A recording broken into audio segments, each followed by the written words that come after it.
Microsoft is down almost 13%. Should you be buying more shares of Microsoft?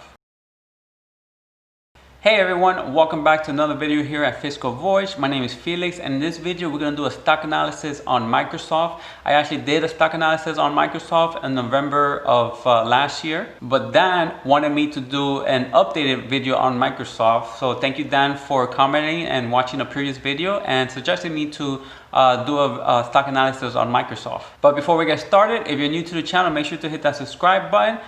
Check out my free ebook in the description below, and let's get started with the updated stock analysis on Microsoft. First, let's talk about my old stock analysis on Microsoft Corp. You can see here I did a video on November 13, 2019. At that time, the company had a price of $147.07. I had a fair price of $148. So it means it was undervalued slightly, or even fairly valued, or undervalued 0.7%. So basically fairly valued. And at that time period, I had a hold for the company because of the valuation. Really, it was doing great at that time period.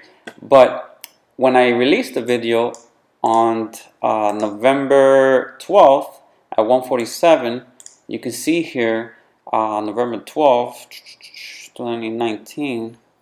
Here, the company went up to almost 30%. But because of the economic shutdown and things like that, it reverted back to its mean, which is reverting back to its normal multiple. And you can see here it was down almost 8% on the low on March 16. I think March 23 was the lowest, 7.5% at around $135. At that price, you had almost a 10% undervaluation.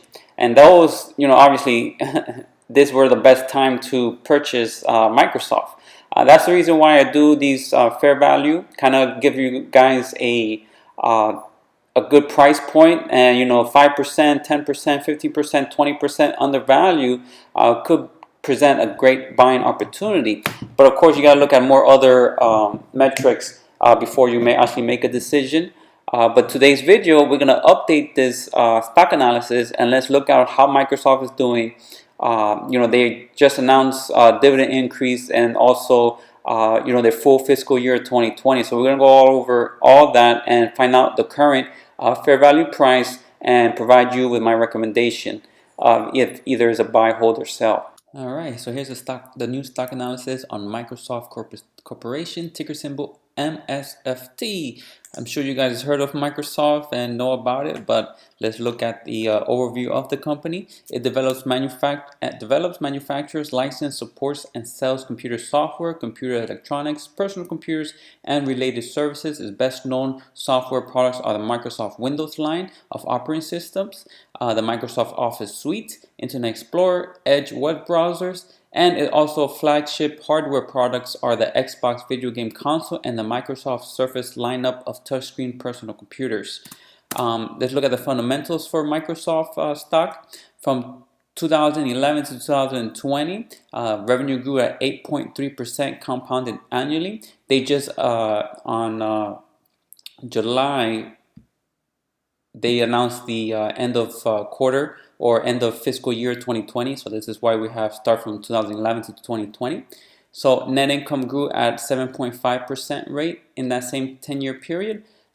This company has an outstanding S&P credit rating of AAA. I think Apple and Microsoft are the only two companies with a AAA credit rating. So the credit rating is outstanding. The balance sheet, we'll see later, is outstanding as well. Operating income at 7.7%. Earnings per share growth at 8.8% for the past 10-year period. So overall, you see here, it's been a decent growth in revenue and net income and earnings growth for the past 10 years. But what makes this company very exciting is the past 5 years earnings growth and revenue growth. For example, revenue growth for the past 5 years grew at 13.8%, net income 27.4% for the past 5 years, and earnings per share 5-year growth rate at 19.9%. So the past 5 years, earnings, revenue, and net income has been growing very, very substantially there. So that's very good news here. Let's continue with the fundamentals. We can see here For 2020, they had adjusted earnings of $5.76. Net margin came in at 31%, which was slightly lower than 2019 fiscal year of 31.2%, but still in line with 2019. Return on equity at 27.7%, 5-year average, which is a good rate there. Current yield is low at 1.11%. This is lower than the 5-year average of 1.83%, so it might be an indicator that it might be overvalued based on the dividend yield. Dividend growth rate at 10.4% is actually a really good growth rate, double digit, and they announced a dividend increase at 9.8% in September 15, which is 5 days or so ago. So that's great news considering all the things that's going on with 2020. So that's a great dividend growth there at 9.8%, the last increase. Dividend payout ratio is very safe at 34.7%. So that dividend has plenty room to grow because earnings are growing and the dividend payout ratio is low. So I expect more double-digit dividend growth rate going forward. They've been growing dividends for 18 consecutive years. They have a charter rule of 11.5, which is the current yield plus the 5-year dividend growth rate. So 11.5 is right there. What I like to see at 12 or higher, or 11 or higher. So that meets that criteria there. And so let's look at the balance sheet. Like I said earlier, is the outstanding balance sheet. Debt to cap at only 38% is modest there, but at a good level. Current ratio at 2.5, which is really good, and debt to equity outstanding at 0.6 ratio. Interest coverage at 21.5, which is outstanding. You like to see an interest coverage ratio at the very least 2.53. So you can see here 21.5 times interest coverage. So that's outstanding. The price to book ratio is high, 13 compared to the 5-year average of 8.7. So it might be another indicator that the company is overvalued based on the average. But again, earnings is expected to grow much higher. So this might be negligible here. Let's look at the future outlook for Microsoft. You can see here the company for 2021 has $6.49 in adjusted earning expectation, and for 2022, $7.36. So earnings is higher than 2019 or 2020, and 2021 is expected to be higher than 2020. So that's positive there. 2022, $7.36 or 36 cents. That's real good there. They're expecting about 14% annual growth rate for the company. However, CFRA is very optimistic with Microsoft. They're expecting a 20% 3-year projected earnings compounded annually for the next 3 years, 20%. So that's real positive there. I think that's on the high side. I think more 14 to 15%. But let's continue here. Dividend yield return model projected total return of 15.6%, which is great. I like to see this at 9% and higher. So this definitely meets that criteria. So that's very positive. Forward PE at 31.4 versus a 5-year PE average of 36. So that's positive there. And the current PE is at 34.4. Of course, the forward PE is based on 2021 expected earnings. So that's why the forward PE is lower than the current PE, which is a positive news there. So let's look at the fast graph for Microsoft. All right, so here's a fast graph for Microsoft Corp. You can see here the company has a blended adjusted yield of only 2.93, which is very, very low. Blended adjusted yield I like to see at 6.57 and higher. So that might be some concern. The dividend yield is low as well at 1.11, as we mentioned earlier. As you can see here, AAA credit rating, outstanding credit rating. You can see the company from 2011 to 2016, it was kind of flat. 3% growth, a negative 7% growth, 2% growth, flat, 6% growth, and then in 2017, that's when it started to pick up, and that's where the price really started to take off because you saw 19% growth, 17% growth, 22%, 21% for this fiscal year 2020. But next year and the year after that, analysts are expecting about 13 to 14% earnings growth. However, the pink line I added here, which is valuation of a PE of a 30, which is still expensive. But I think it's fair because the company is such a high quality company. As you can see here, the AAA credit rating, the dividend is very well covered and safe and growing at a double-digit rate as I mentioned earlier. That's why I think a fair PE of 30 should be okay, considering they're increasing earnings at a nice double-digit rate. So let's show in this time period. You can see here it looks overvalued compared to the earnings of 15 and a normal PE of 21. Of course, it does look overvalued of that, but I think a PE of 30 should be fairly valued considering that such high quality company this is. And even at a PE of 30, if it stays at a PE of 30 at current prices, you have a nice total annual rate of return of about 9%, which is not outstanding. You can find other companies that are great, like I have my last video of 20% annual rate of return or greater.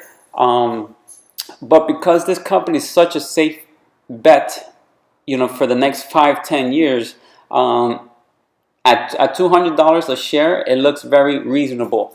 Not a great buy based on the fast graph here, but we'll look over that in the my next slide, in the fair value price slide. But it does look fairly priced here. Not a great buy based on the fast graph, but something decent return, because if it were to go back to a PE of 21, you're losing money here at a negative 2.4% annual rate of return. But if it were to go at this price range of 182 down up to 182, which would give you a PE of around, I would say about 25 or so at today's expected earnings, it presents a nice buying opportunity. The lower the price it goes, the better your total return expectation gets for the foreseeable future. But overall, the fast graph for Microsoft doesn't look too good. It does look overvalued, but like we mentioned in the previous slide, the dividend dual return model has a total return of a little over 15%. CFRA has expected earnings growth of 20%, which I think is high, but they have their analysts thinking 20% growth. And let's look at the fair value price for Microsoft in my next slide. All right, so now the fair value price slide. CFRA has a fair price of $226, Morningstar at $228, FastGraph at $194.70, Yahoo at $228.71, and my dividend discount model analysis at $250.88. I use a 10% dividend growth rate for the next 3 years and 9% after that, with a discount rate of 10%. So that's very positive there. You can see here, based on this, is very obtainable. The dividend payout ratio is low. They have a nice 5-year growth rate, and the most recent increase was 9.8%, considering 2020 has been a very rough year for everyone. But overall, averaging out to 5, we get a fair price of $220.51. Currently, the company goes for $202.88. That means the company is undervalued by 8.7%. So with that, my recommendation for Microsoft stock at current prices is a buy. So there you have it. Those were my thoughts on Microsoft. I think it's a decent buy. I don't think it's an outstanding buy currently. I think an outstanding buy would be around $185 to maybe even $190. And if you can get under $190, $185 to $180, $175, even better. This is one of those companies that if it goes down, just keep buying. Because of the expected earnings growth of 14-15% for the next 3 years and beyond, I think, and as well as the very safe companies, the AAA credit rating, low debt, high interest ratio coverage, the debt to equity ratio is low, and they make a ton of free cash flow. So overall, it's a decent buy. Don't go backing up the truck here at current prices around $200. But if it does get lower, then start pounding even more money into it, because Microsoft is definitely a long-term play. So thank you for watching. Again, if you're new to the channel, make sure to hit that subscribe button. And if you enjoyed this video, hit that like button for the YouTube algorithm. And make sure to check out my free ebook in the description below. And I'll see you guys in the next one.